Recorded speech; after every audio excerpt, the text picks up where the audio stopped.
Installing NopCommerce on your local machine allows you to explore its features and build your online store before going live. Here's a step-by-step guide. Prerequisites. Ensure you have the following installed on your local machine. .NET SDK.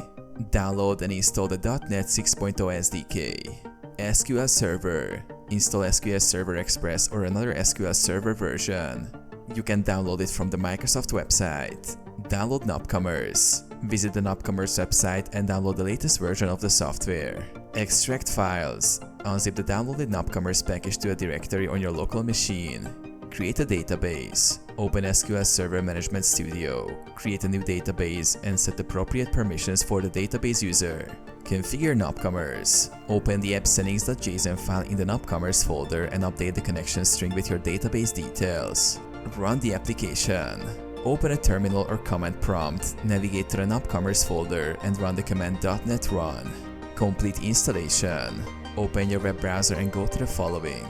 Follow the on-screen prompts to complete the installation.